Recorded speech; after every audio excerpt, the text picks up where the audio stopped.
Hey y'all, hey, welcome back to the deep dive with Toya Creates. And I am happy to be back. I had to take a little time off because I was at that crazy Jay-Z Extra Innings concert last Sunday, which means I had to go to my favorite city. And so I got very derailed with everything. So I'm going to look back at the week of July 6th, and then I'm also going to get into the week of July 13th, thanks to my handy dandy little notes. So let's just jump into it. But first, per usual, if you love content like this, please like, comment, share, subscribe, do all of the things. And thanks so much to everyone who's already doing so. So again, let us get into it.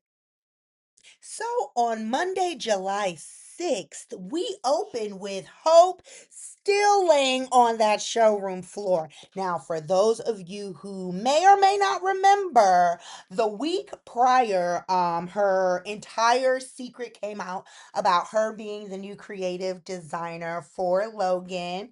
And then she and Brooke had it out, and Brooke, the stress from the conversation made Hope pass out. I'm assuming maybe it was like a panic attack or she just couldn't take it. So she was laying there prostrate on the floor.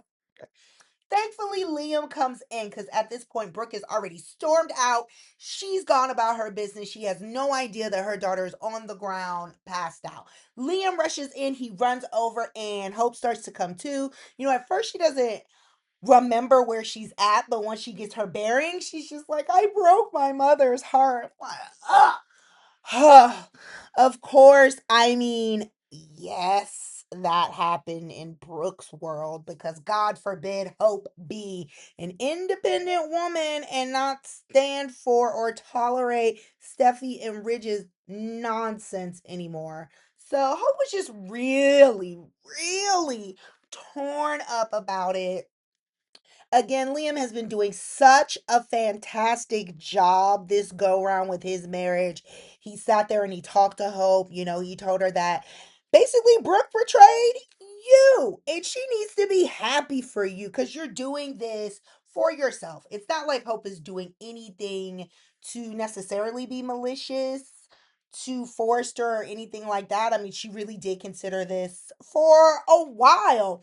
And to her credit, she asked Steffi and Ridge several times what was going on, what was the future for the Hope for the Future line, and Steffi was just stonewalling her the entire time. So then, because Steffi decided she wanted to be a human and then give Hope the information that she asked for, that Hope was just supposed to jump, no, it was too late then. Hope did exactly what she should have done. And I'm glad she made that move. Hope is still struggling with it. It's very intense for her as she feels she has permanently destroyed her relationship with her mother, Brooke. But you know what? Toxicity can run in families just like it does with friends. And families are not exempt from being cut off, at least not in my book. So, Liam keeps talking to Hope, just telling her that she shouldn't let Brooke basically steal her joy for this day because Hope is a diamond that shines. She is doing what is best for her.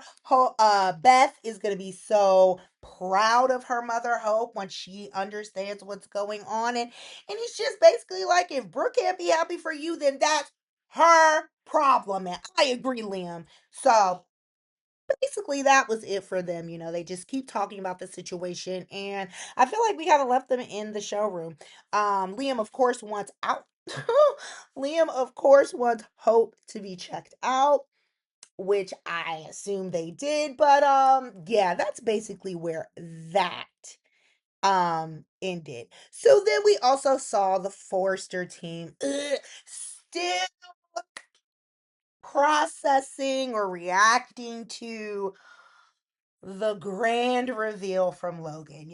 Things have just been threat level midnight over at Forrester, and they are pissed. It was Steffi, RJ, and Ridge. So, of course, Steffi and Ridge are talking about how everything's in the news, how, people keep asking about Hope. They're upset that they have to delay Eric's line. There's a potential to cancel Electra's jury line, all of that. They are thinking about business. Meanwhile, Loverboy, Electra, Electra, Electra. I am so GD sick of him and Electra at this point. But let's get into it. So RJ's just like, oh, I can't believe that Will did this to Electra and he's a lying bastard and this and that. Oh my God, shut up. I'm so sick of him. So then, long story short, after Team Forrester keeps going back and forth, blah, blah, blah. RJ takes it upon himself to say he's going to go over to Will's beach house to check on Electra. What now? How does he even know where Will lives? Did he look at some company records? Did Electra tell him?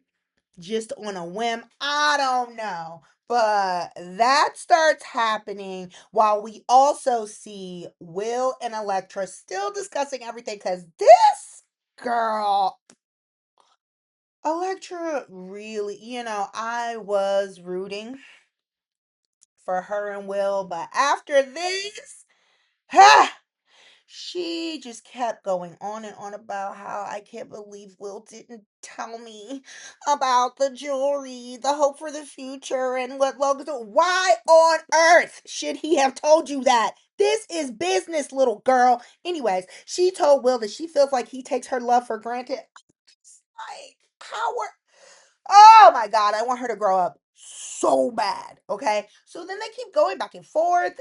They are kissing at some moments, they're talking at some moments. Then she decides she can't take it anymore and she's trying to leave. But Will is, I mean, he's not forcing her to stay, he's just like begging and trying to get her to stay. When who is at the door? RJ. Oh, Will went off as he should have because this is now, first of all, why doesn't anyone lock their doors on this soap?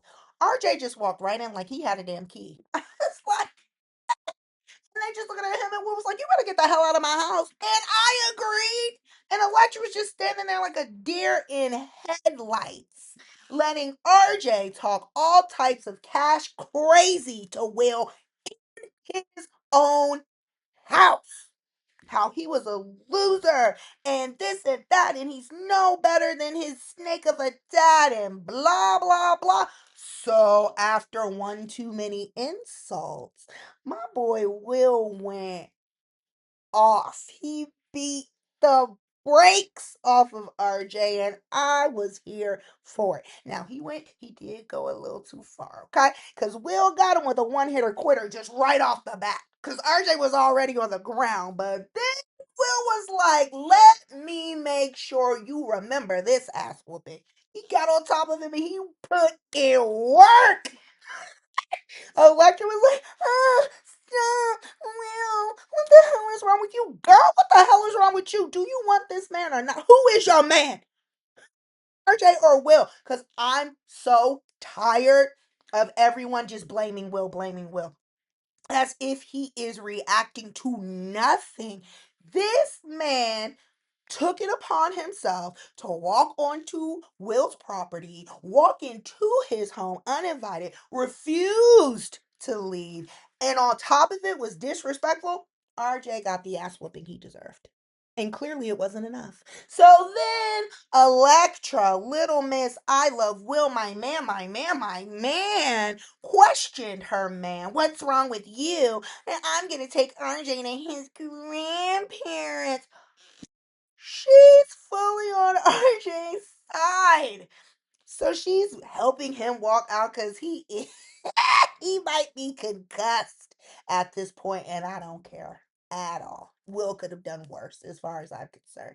But whatever. So she's helping RJ out, and Will's trying to get her to stay. And she's just like, I can't do this anymore. And she rips off her little wee chain and she throws it at Will and leaves with RJ.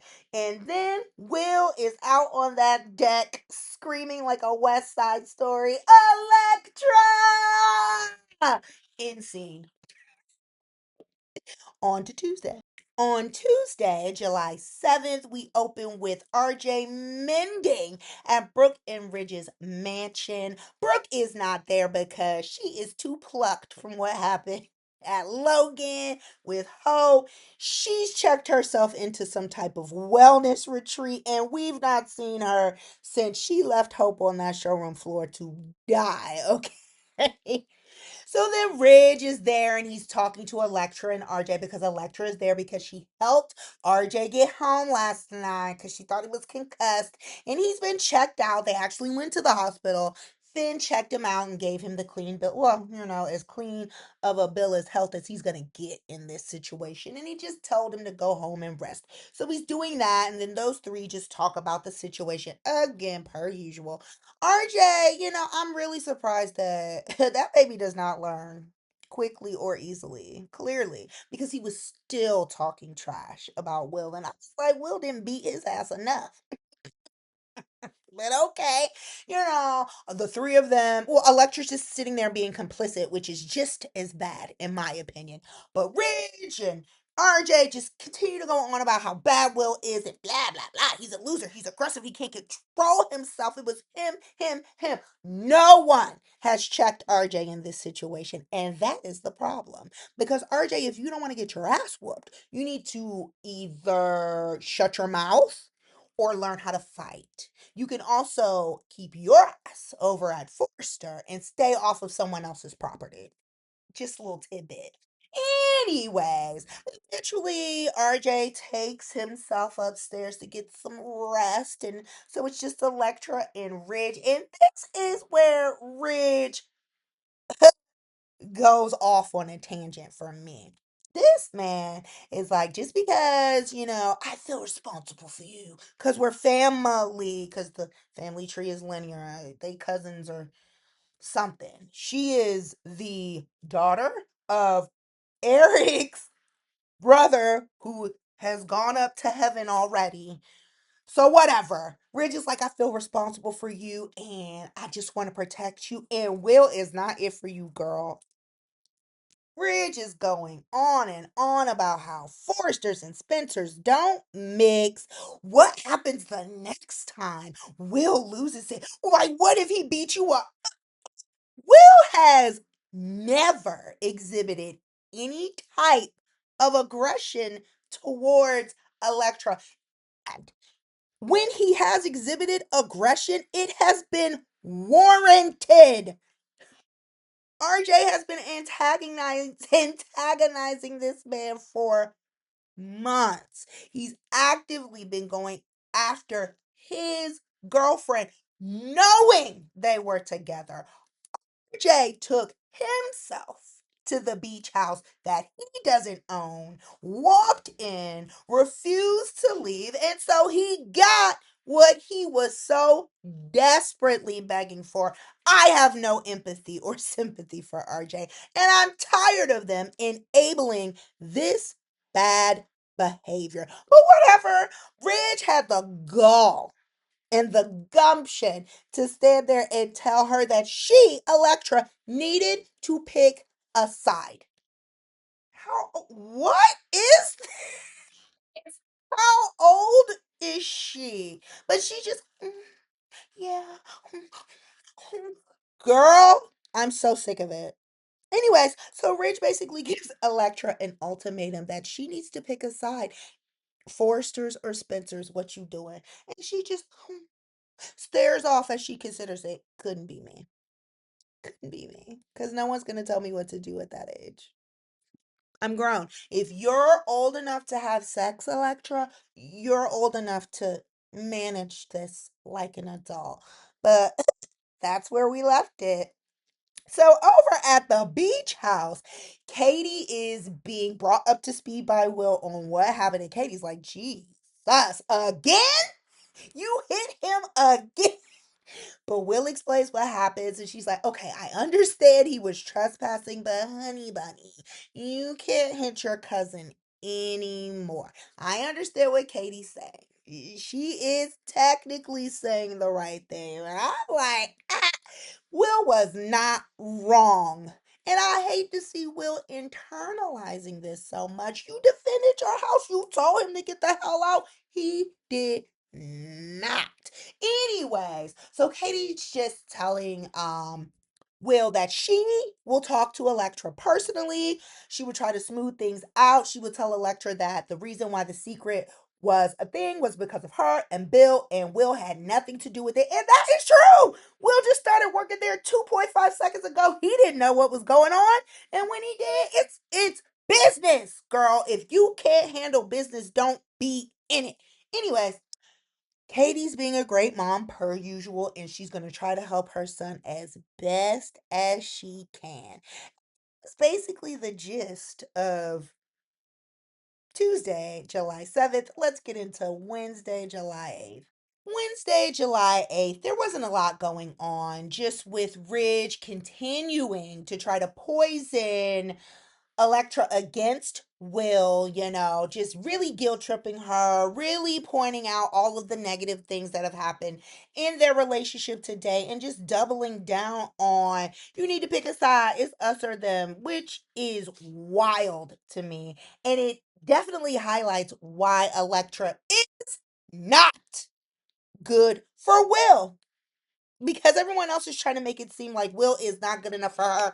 No, she's a freaking immature little child who shouldn't even be having sex at this point. If you can't handle this, you need to keep your legs closed, okay? Okay, go make some jewelry, go be a little girl over there, and just be alone. I'm tired of it. So, that's basically it. Ridge is basically telling her to choose a side, and Electra's just sitting there looking dumb, per usual. So then over at the beach house, we see Bill dropping by to visit Will, because of course he's heard her, you know, about everything that's going on.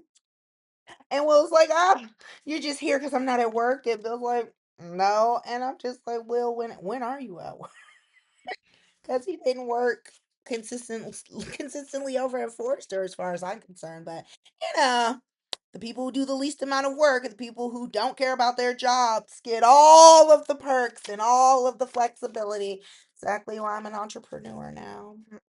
Anyways, so they just talk about the situation, and you could tell Bill is so silly. He is very he is pleased that Will popped RJ yet again. But Bill is like, ooh, you what did he say? He was like, you got the patented Spencer temper, and he wishes he had more of Katie's like patience. He tries to talk to Will. Just like there are other women out there. You don't have to be stuck on this girl. I don't have no any ill will towards Electra. I thought she understood business, but she doesn't. It's just like, there are other fish in the sea, but Will is just so stuck on this girl. I hope it's worth it. It must be. It must be. But Bill leaves him with, son, I want you to use your head more than these. And then he has to go to a meeting. And so he leaves Will to his own devices. So we also have Sheila back in this episode. I'm like, my girl Sheila is back. Taylor and Deacon were on the couch getting frisky. And once again, people don't be locking their doors. Who walks in? Sheila. Deacon and Taylor are horrified. What are you doing? Sheila's there with the divorce papers again. She's also there to follow up to see if Taylor has spoken to Steffi regarding Sheila having a place in Finn and Hayes's lives, because this is all that Sheila is asking for. Once she signs these divorce papers, she's gonna lose El Jardino, she's losing Deacon, she's basically losing everything that she's worked so hard to retain or obtain. And She basically is only asking this. Now, I feel like Sheila is doing this so she won't spiral out because she lost Deacon. Like that was her rock, basically, and now she has nothing. So I feel like they should consider this. Honestly, I felt like they should have considered it like before she even shot them in the alley. Now, yes, I'm a little kooky. I love a villain. I understand it. I mean, I'm not gonna go shoot people just because they're trying to make a 911 call, but I understand Sheila a little bit. And so I don't feel like what she's asking for is too much. And I feel like she has gone above and beyond with showing that she is a changed person. And honestly, sometimes the Foresters are wishy-washy with her as well. Like when she went, everything was fine when Sheila was putting herself in danger, getting shot in the foot again off of her crazy granddaughter. She jumped in the way to save Steffi. But it's like, damn, Sheila can never get a second chance. Get it? But I also don't get it because they have Thomas in their family and he's batshit crazy. He's literally killed people as well, but they're like, anyways.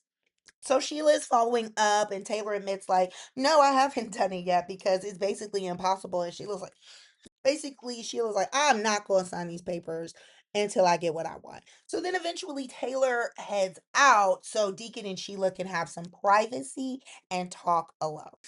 I felt so bad for Sheila, y'all. I mean, she just wants to be loved. She thought Deacon was the one. He switched up on her, which I understand why. He just should have been more honest about it, in my opinion, before jumping over to Taylor, but whatever. Sheila just wants to be loved. She asked Deacon if he thought about her, and he was like, yeah, I want you to be well, but I ain't thinking about you in that way. He's like, let's not belabor this. Please sign.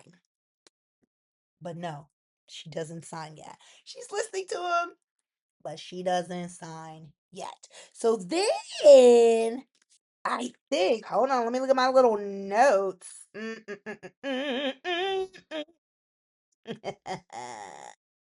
Yeah, that's basically it. We also see Taylor go over to the four-star office where Steffi and Finn happen to be. Now, this got on my nerves. Why is Steffi out in public in her lingerie and a trench coat? That's one. Two, why did you go to your office dressed like that? Three, no one's saying a word. Finn's not like, oh, you want me to bring you some sweatpants? No. Taylor walks in talking about her life. No, like, girl, why you got your drawers on? That's what I would ask my daughter. Like, what's going on? You had to come to the office and work, girl. You could have worked from home if you wanted to stay in this lingerie, as I call it. But whatever. That was killing me this entire episode, and it goes on for several episodes. She's just out in the streets in her nightgown. But go off, Steffi. So then Taylor is there, and she's basically telling them that Sheila is back, and Steffi's on. Oh my God, I can't believe Sheila's back. Why can't you believe it? It happens all the time. You already knew this a couple of weeks ago. You knew that Sheila was still in town somewhere having a roommate. We don't know who that roommate is, but whatever. So yeah, Taylor was just updating them on how Sheila showed up with the divorce papers and stuff. He's just like, I don't think she's ever going to change. And that's basically all that happened in Wednesday's episode. So let's get into Thursday, July 9th. Sheila shocks everybody, including myself, when she signs off on these divorce papers without getting anything that she asked for. I was just like, I cannot believe it. Because I was bracing for Sheila to Dracaris the whole thing. I wanted her to go off on Deacon and Taylor because I was like, this is one of the few times where Sheila is 100% 100% justified in reacting. She didn't. She signed the papers and she left peacefully. I was shocked. And so was Deacon. He hopped on his cell phone so fast to call his woman, Taylor, who is still with Steffi and Finn at the office. And Taylor's just like, oh my God, she did? And Steffi's like, what happened? It's Sheila, isn't it? She's trying to get to us. Calm down, girl. Go get therapy outside of your mother because you have PTSD. I get it, but I also don't get it. Anyways, so Taylor is relaying to them that Sheila has signed the divorce papers without incident and without getting what she asked for. So I'm just like, so you can see Finn in there, like contemplating and processing everything. Because Finn had, I don't care what anybody says, Finn has always wanted to try to have a relationship with his mother, but he couldn't because of Steffi. Then Sheila shot them. Oopsie. And so that caused a little bit of tension. We kind of got over it a little bit, you know. Sheila definitely proved herself when she jumped in front of the gun to save Steffi from Luna, the lunatic, whatever. So you can see Finn is like thinking about everything while Steffi remains on threat level midnight. She just doesn't believe that Sheila can change and she won't ever believe it. And she feels that Sheila is just bribing, using this situation as a means to an end to get to Finn and Hayes. I mean, she might be, but also maybe not. I mean, I honestly felt like they could have saved themselves a lot of headache if they would have just let her be part of the family years ago. When she first came back, when Steffi and Finn got married, and they did let her see Hayes, but then like shut it down. I'm like, just supervised visits, whatever. If Thomas can be around them, so can Sheila, as far as I'm concerned. Of course, Finn has to go to work because he's a doctor. And when he's in the office, he's, I guess, doing some charts or whatever. He's looking down, he's not really paying attention. He hears the door open and he assumes it's one of his staff. And of course, it's Sheila. He's like, Sheila, what are you doing here? But then Sheila talks about what she did and um maybe Finn didn't realize in the office that Sheila had signed the papers without, pushing the issue of trying to have a relationship with Finn and Hayes. I don't know. But Finn was very impressed with what Sheila did. And you could tell once again, like he is contemplating things, and it's clear that he has a different opinion of Sheila than his battle axe. But yes, Sheila goes to visit Finn and she just wants to talk to him. She's just like, I signed off.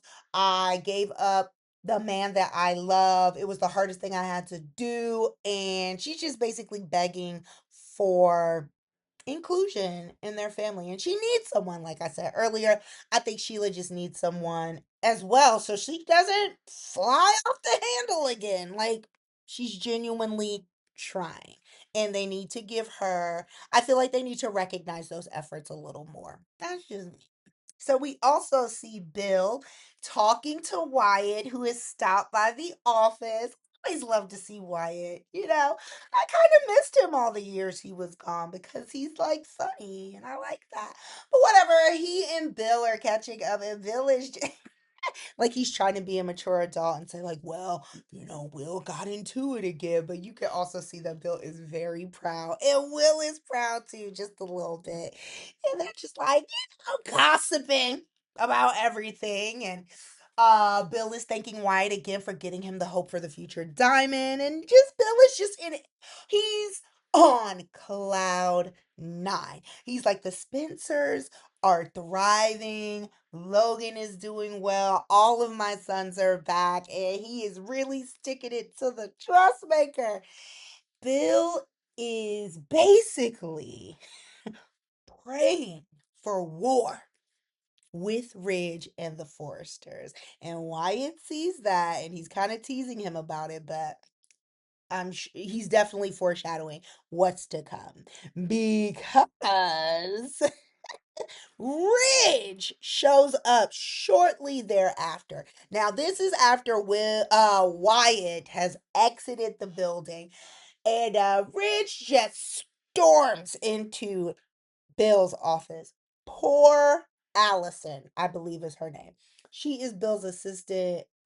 She got to be security too. This woman needs a promotion and a vacation because Ridge just burst into the office and she was like, "I'm sorry, Bill." He just barged in. I couldn't stop him. And Bill's like, it's okay. That's his character, basically. So then Ridge starts to confront him about everything, and Bill is just not taking him seriously. And he's having a good old time antagonizing the dressmaker, and I live for it. I love it. Bill's like, "Ooh, big bad Ridge. Ooh, what do you want?"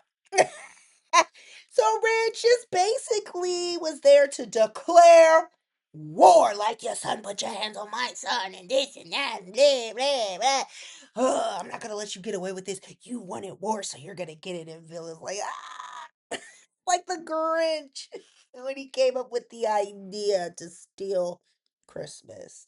That is the joy that was on Bill's face. I don't remember if I said this earlier. I've been having little glitch problems with this laptop today. But the only other thing that happened was Eric visiting his precious grandson at Ridge's house. And he revealed to them that he and Donna, like, they are having issues behind this. He just talks about how this Forrester Spencer situation is putting a strain on his marriage. I mean, that's because you're letting it. But okay. Whatever. Don't care about Eric. I care more about Donna in the situation because unfortunately she just got caught up and no good deed goes unpunished, I guess, because she was just trying to be loyal and keep her mouth shut like she was asked to do. And I don't feel like these Forsters were owed any of this information.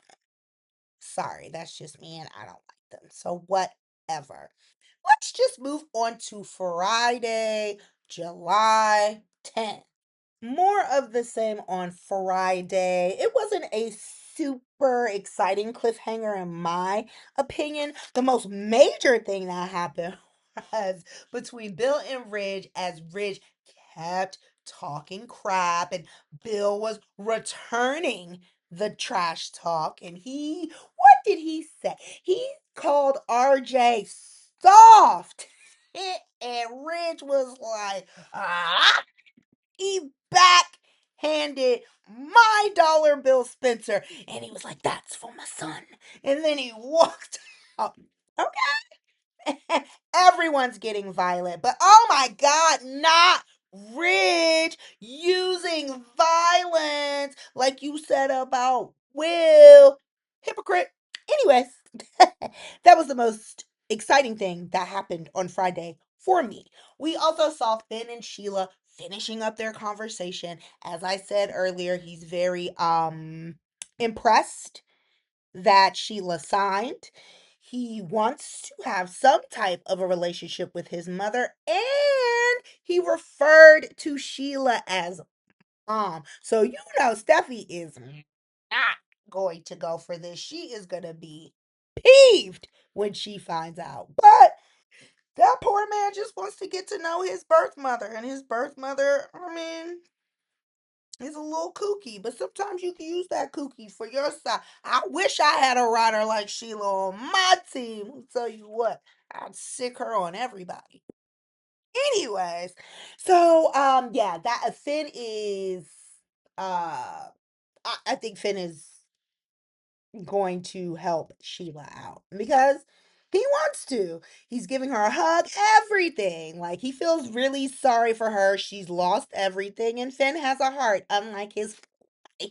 Speaking of the wife, she is still at the office in her lingerie, talking to Taylor about everything. And Stephanie's just like, she won't stand for it. Because even Taylor was trying to say, like, well, even Taylor's impressed with Sheila's restraint, and she's starting to believe that she's truly changed too, because look, she ain't dead or shot, because old Sheila would have reacted, okay? Them two would be sleeping with the fishes somewhere.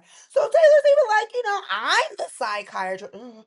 And in her opinion, like, it gives her hope that Sheila actually can change. So, to Taylor's credit, she did talk to Steffi a little bit about it, as much as Steffi could tolerate, because Steffi was on a million and just did not want to hear it at all.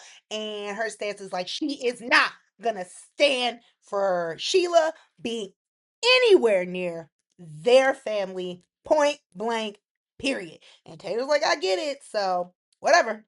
Taylor did her best. So then, let's see. I mean, yeah, that was basically it for Friday. So let's move on to Monday, July 13th. We see more of the same, with Sheila begging and pleading with Finn to give her another chance and to please convince Steffi to allow me into yours and Hayes's life. It's the only thing that she wants, and she doesn't want to be alone. Like, she doesn't want to live that alienated life anymore. And I feel like Finn is a lifeline for her.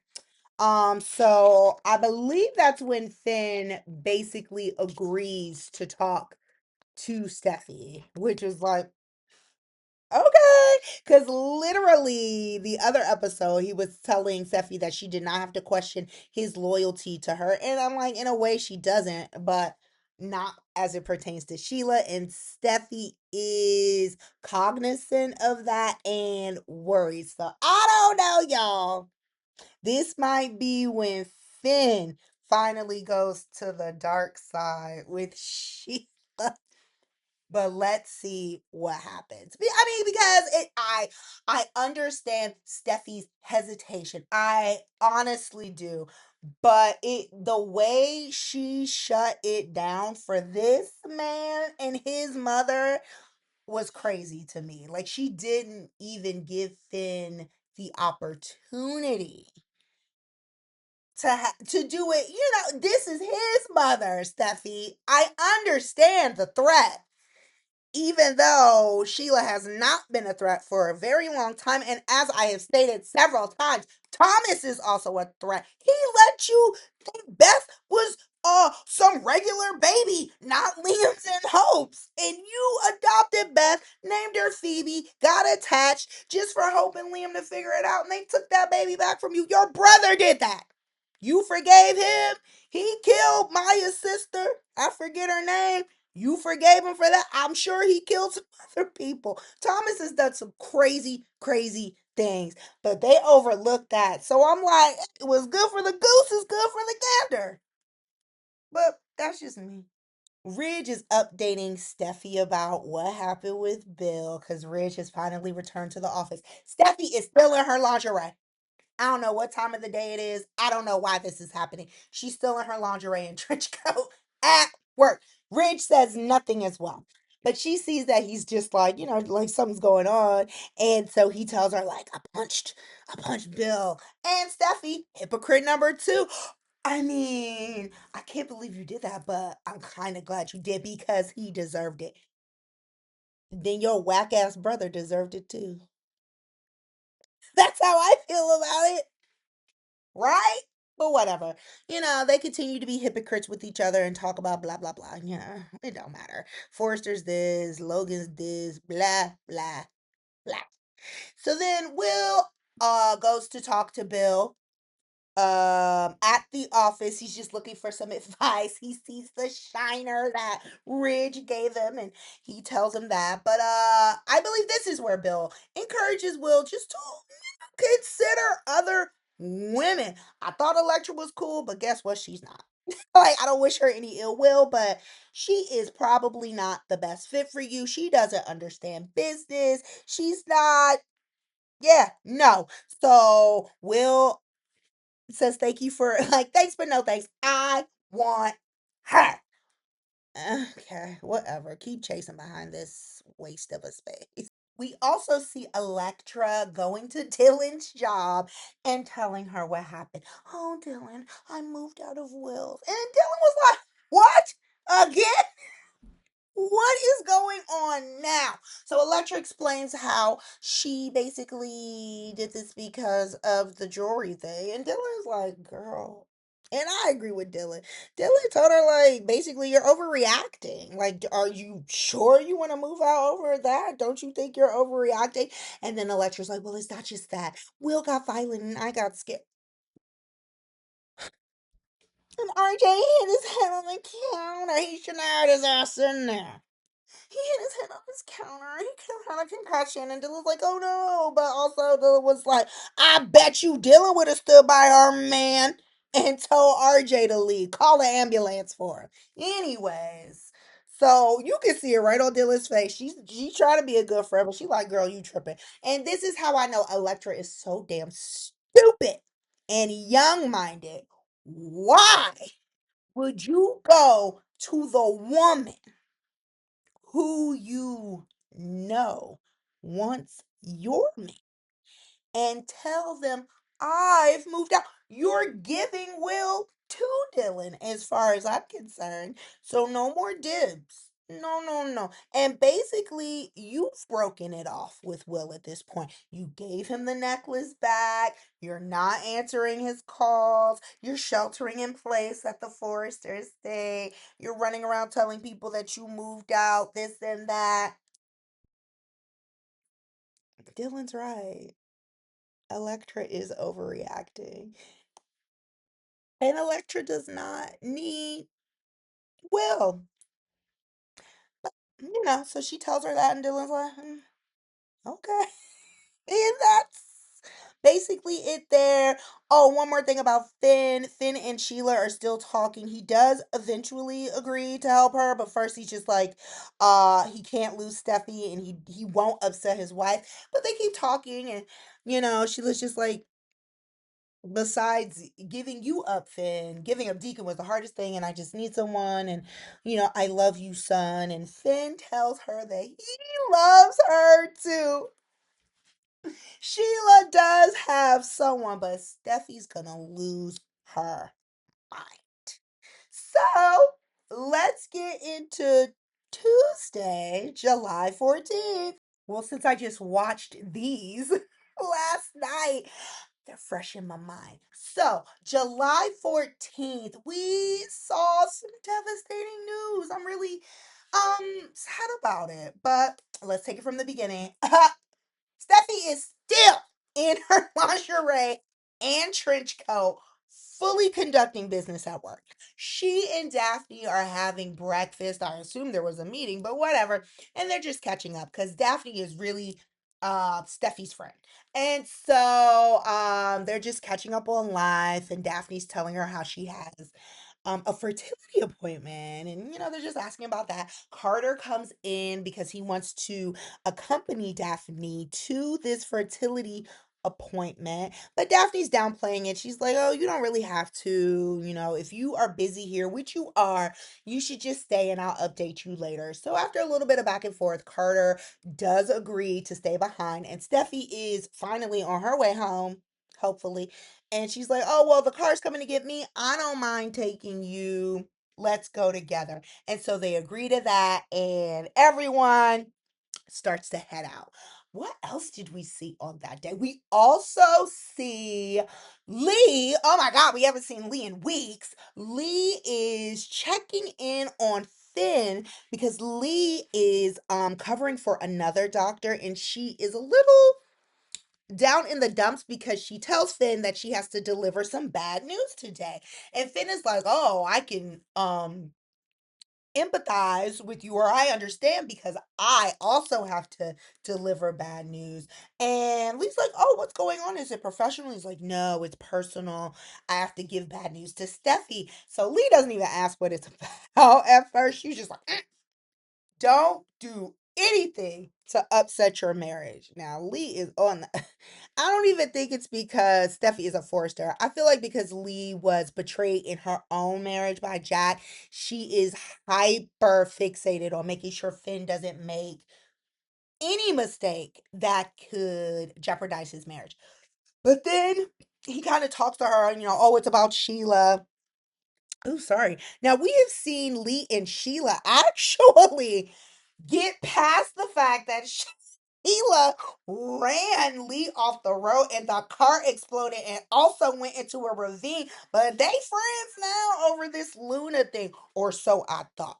So, Finn is explaining that it's about Sheila and she wants part of Finn's life and Hayes' life. And Lee is not her usual cold, ooh, so, but she doesn't like really go to bat for Sheila a lot, despite them being pretty chummy. I think she does agree that she's seen some changes, but she's just like, tread lightly. And that's good advice. I can't fault her for that. So then Steffi and Daphne arrive, and it's clear that Lee is the doctor they need to see. And Finn goes on about his business because he has some other patients to see, and it's not his appointment, anyways. So Lee gets the okay for Steffi to be there, whatever. And then she starts breaking the news. I'm just like, oh my God, I knew it. So Lee tells Daphne that she unfortunately has POI, premature ovary insufficiency, I believe. But that is an acronym for she has menopause or early premature menopause. And as a result, Daphne is infertile. I was like, oh my God, I knew it. I called this months ago when they kept showing Daphne and Carter, like, I don't want to say aggressively, but actively trying to conceive, and it just wasn't happening. Now I was just like, oh, I don't know what they're gonna do. I thought maybe they were gonna either she's gonna be infertile, he's gonna be infertile, or I even thought, oh, they might kill Daphne off. But we find out that Daphne is infertile, and Daphne is just in disbelief. She's like, no, run another test. I will not accept this. I'm supposed to give Kata a baby. Yeah, but you can't. Steffi, to her credit, in her lingerie, is being a good friend. She's like consoling her. She's trying to tell her, like, there's so many other options in today's world, in vitro, all of those things. But they're like, Daphne, like, I don't want to hear it. I want my own baby. And oh my God, what is Carter gonna think? And I'm like, oh, poor Carter. Poor Carter. You write this, Carter. Write a happier story for yourself sometimes. We also saw this snake RJ checking up on Electra in the Forrester office, and that's where she tells him that Ridge basically said I had to pick a side and that Forresters and Spencers don't mix. So, of course, the mini dressmaker thinks his dad was totally right, and he's just so happy to hear that Electra has moved out while she is in there devastated, but it's her own fault at this point, and I don't care anymore. Moving on, we see Jessica, who is the host at Bikini. I believe she's the host at Bikini. Wait, isn't she also one of those podcasters that go to the fashion shows? Now that I'm thinking of it. Anyways, that girl, she works at Bikini as a host, and she's talking to Dylan, and she's like, ooh, I heard Will Spencer's on the market again. You better jump on that before I do, and every woman in LA, basically. So she's just really trying to encourage Dylan to make her move on Will. And that is exactly what Dylan does. First, she's playing coy, like, oh no, I can't do that. He just broke up with Electra, blah, blah, blah. Will happens to come into Bikini because he is just down in the dumps. And so she chats with him a little bit and tries to cheer him up, but that baby is shit. And then he ends up going back home. So then Dylan has a lunch break or dinner break. I don't know what time of the day is. And she goes over to the beach house, walks right in. She was like, "Oh, I see you still don't lock your door." I was like, "Girl, nobody locks their doors on this, so it drives me crazy." But, she's trying to cheer Will up again, but then she starts pushing up on Will very aggressively. Still, I mean, we're keeping it cute, but it's very obvious. She tells him flat out, like, "I want you." And Will is just sitting here entertaining this. I'm like, you know what? You and Electra were never solid as far as I'm concerned because you are allowing too much. If you will claim you love Electra so ding dang much, but the second Dylan is in your face, you're entertaining it. He never said stop. He never said get away from me because they were like this. They were like this. And she was, "Oh, yeah, because I want you. And I would never." And Electra overreacted. Our friendship is going to be over.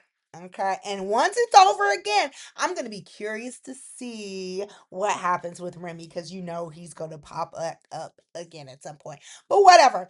That is basically how it ends. We see Dylan pushing up on Will, something serious, him just standing there taking it. And then we have to wait to see what happens the next day. Wednesday, July 15th, we see Dylan and Will carrying on the conversation. Now, he does not bite in terms of Dylan pushing up on him because, as I said before, they were like this. She was unbuttoning his shirt while she was talking, all of the things. So there was no misconstruing. Okay.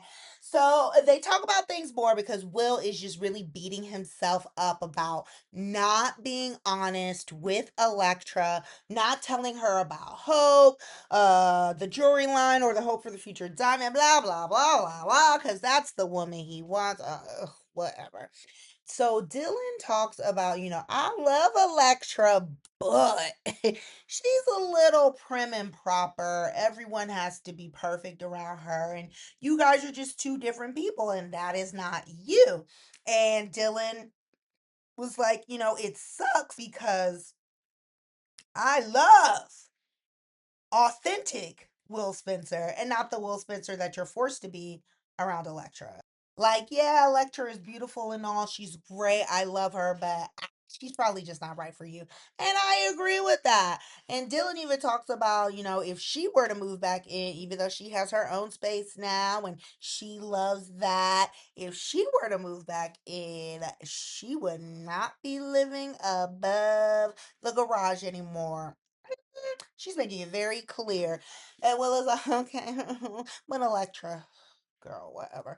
So then, I mean, boy, whatever.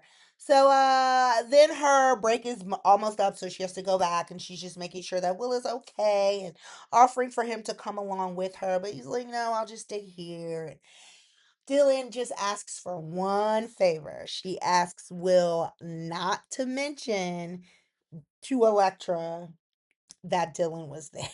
I'm like, here we go. So much for the friendship. Because she was like, "Look, I like my job at Forrester and I need to keep it. But, if I don't, maybe I can apply at Logan and be your assistant." I bet you would like that, Dylan. But, I mean, you could. Hmm, because Forrester's going to be temperamental, and if you're not, I mean, if Dylan continues down this trajectory, she 100% is going to get fired from Forrester. Like Electra's going to lose it yet again, and her and the other little annoying Forrester will link up and fire Dylan. But what is going on with RJ and Dylan? Like 2 or 3 weeks ago, they were sucking face. What happened? But whatever. I don't want them together anyways. So yeah, I think that's basically it with Dylan and Will. Maybe, maybe not. So after finishing up his conversation with Dylan, Will ends up going over to the Forrester estate to try to convince Electra to come home with him. And that is how the episode ends. We see Electra there reminiscing about all of the things that have happened recently. And then she hears Will saying her name in the background, and that snaps her out of it. And that's when he walks in, apologizing and begging her to come home. Ugh, whatever. So the other thing that happened in the episode was just seeing Daphne process the POI news, and she's breaking down. And luckily Steffi was there with her because, like I said, Steffi is a good friend to her. So it was nice that she had that support. Daphne just doesn't understand. She can't believe it, but she knows that she's gonna have to tell Carter. So, Daphne's just really concerned because what will this mean for their future? Because they both wanted kids very badly, but now, unfortunately, she cannot. Um, yeah, other than that, that was basically the storyline. Oh, other than us seeing Eric and Ridge, pat each other on the back about how great they are at protecting Electra, and they just need to keep Will out of her life. Meanwhile, while Will is literally at your house talking to Electra. This father-son duo makes me barf. It's so disgusting. It's sickening. They really are too self-righteous for my taste, and they feel like they can do no wrong. Whatever. So let us move on to Thursday, July 16th. Okay, so Thursday was like a heavy episode emotionally. We see Daphne breaking the news to Carter, and oh my God, it was so. Oh God. He tries his best to encourage Daphne by telling her, like, we have such a bright future.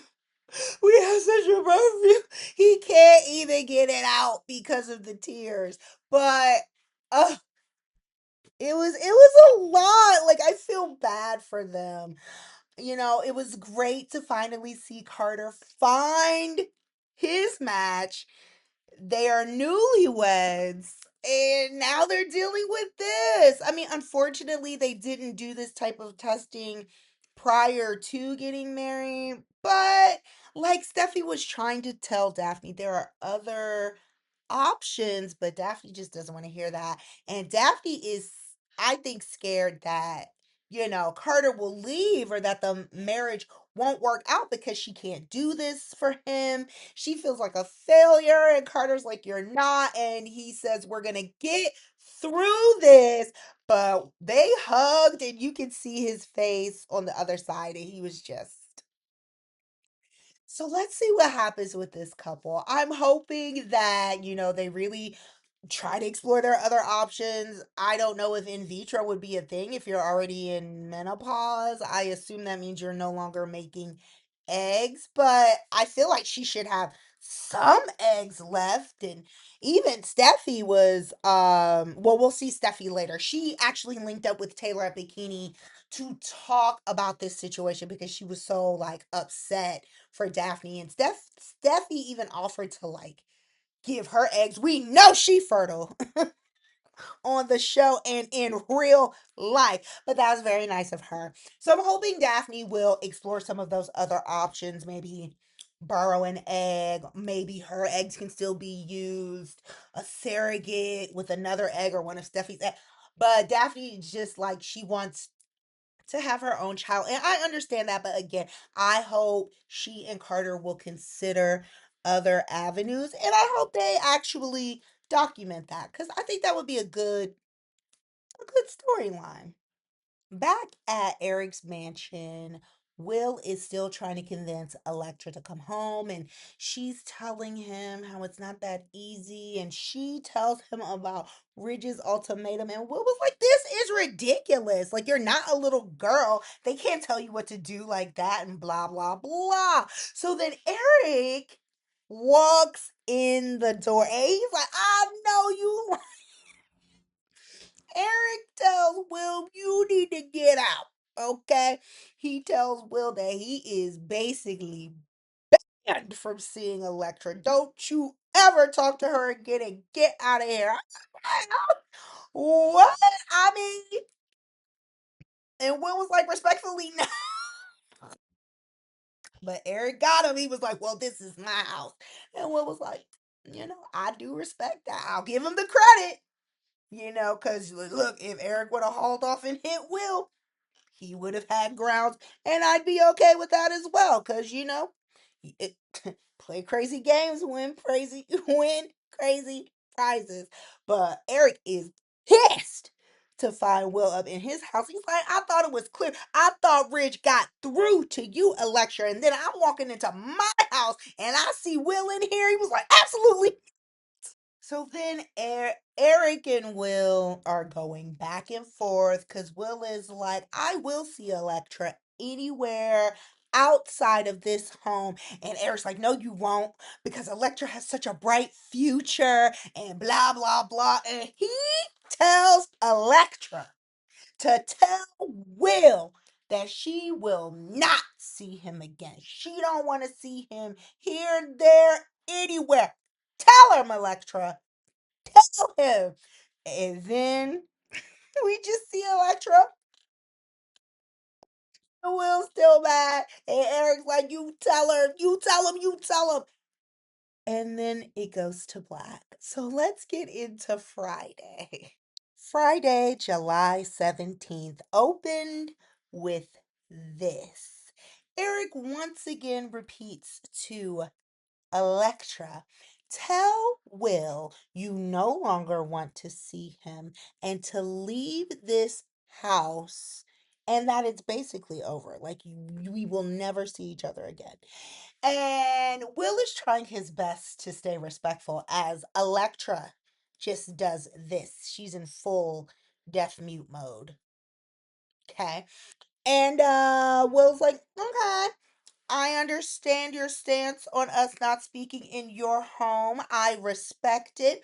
He, reaches out to get Electra to usher her out because he was like, we'll talk somewhere else. And Eric was like, no, you won't.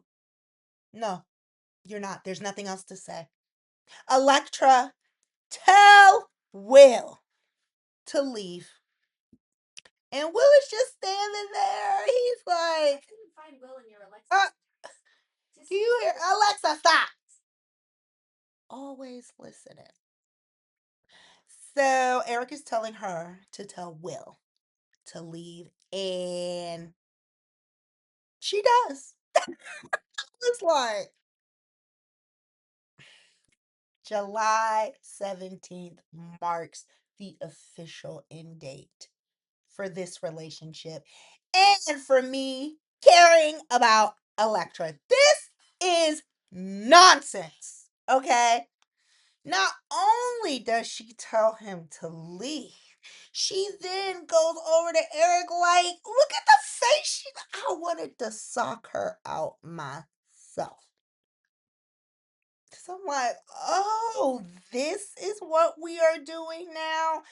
This boy has shown up to pour his heart out to you. You have helped put him in some of these situations because you enabled RJ to be even more disrespectful. And now you're siding with the Foresters against your man. Will, go be with Dylan. Dylan would never. And she said as much. Please go be with Dylan. I'm sick of this. So once again, Electra agrees with Eric and tells Will to leave. A little later on in the story, we see Electra and Eric just discussing everything, and Electra just really feels torn because she's like, her Forrester family has done so much for her, and she just wants to be loyal to them. And Eric tells her basically, forget about Will for the moment. Your focus only needs to be on jewelry. Oh, by the way, her jewelry line did not get canceled. That's good. And so Eric's like, focus on that and nothing else. And Electra agrees to that. So, as far as I am concerned, this is officially done. But then, you know, you know. So then we see Will and Dylan just talking about everything. Dylan, yes, girl, that was my face when Electra told him to leave. She was like, really? That's what happened? Like after all of this? And Will's like, mm-hmm. And Dylan is just, now people are gonna say like Dylan's being sneaky or whatever, but she's telling the truth because this poor fool in love was still trying to make excuses for Electra. And Dylan was like, but she didn't defend you. And she told you to leave. And he's just like, now, and then Will just drinks himself into oblivion. I mean, it's beer. Can you really get that drunk off of beer? I don't know because I don't drink it. But he's basically shutting Bikini down. He's had about 4 or 5 cores. That's what it looked like. Is it cores? No, what's the Coronas? They look like Corona bottles. He's had about 5 of those, and Dylan is just still checking on him. It's time for her to close, and she's just like, please promise me you will not ride your bike home. She offers to give him a ride. He just says he's gonna walk because Will is over it. Some other girls tried to some other girls tried to push up on him while he was at Bikini. He was like, whatever your name is, respectfully, I don't want to talk. I don't want to go out with you. Please leave me alone. I loved it. I think it was Shelly or Sherry or something. She was pissed. But whatever. He drinks, the bar closed. Dylan offers a ride back to his home. He declines it. He says he's going to walk instead. And she's like, okay, cool. And she continues to lock down the thing. The restaurant. Then we go back over to Forrester Estate where we see Electra. Oh my God, just did we see this dingbat? I guess thinking about what she did, she walks out of the home. Will calls, but she's been ignoring all of his calls. It's going to voicemail so she could see the transcript of what he's saying. And he's just talking about, maybe everyone's right. Maybe we are too different, but I'll always love you. I do love you. And then she tries to pick up the phone. Huh? Will? I was like, shut your stupid. Over. Done. Done. I don't want to hear it anymore. I'm done with this couple. Will, go be with Dylan. You go kiss your cousin. We also see Sheila following up with Finn via her cell phone to see if Finn has spoken to Steffi yet. It's not even been 24 hours, but Sheila needs an update. So Finn is out swimming with the sharks per usual at night when Steffi finally returns home from her long day. She is still in this lingerie. This is what she has been wearing all week, out and about, at work. Make it make sense. Anyways, so then when Steffi's home, she and Finn are following up or just catching up on the day. She tells him everything about Daphne. She did tell Daphne's business to Taylor and Finn in 2.5 seconds. But Finn is like, oh my God, that's so sorry to I'm so sorry to hear this. There are lots of options that they have. Oh, I forgot to mention that Taylor even offered to give Carter and Daphne any type of therapy or anything that they need because she feels so terrible and she thought that Carter and Daphne would be very good parents, and she's just very sad to hear it. Finn is on the same boat, like anything they need, just let me know. And there are lots of options, so I hope they look into that. And oh, by the way, visitor today is Steffi's like, oh my God, I know who you about to say. Yep, it was Sheila. She came by to visit me. She's like, what does she want? She wants a relationship with me and Hayes. And you know what, Steffi, my wife, love of my life. I think it's time that we consider giving Sheila a place in our lives. She was like, what? Absolutely not. She was like, you have to tell me you understand this. This is deja vu.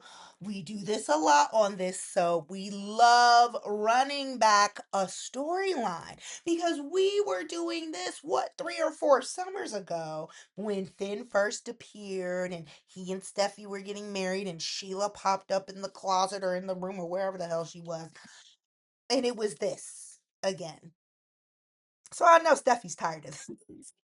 And this time, Finn is not just backing down. So, as I stated earlier in this clip or in this video, I feel that Finn has wanted a relationship with Sheila, period. For a long time, like he at least wanted the option, but Steffi was like, no, no, no. And then Sheila has shot them.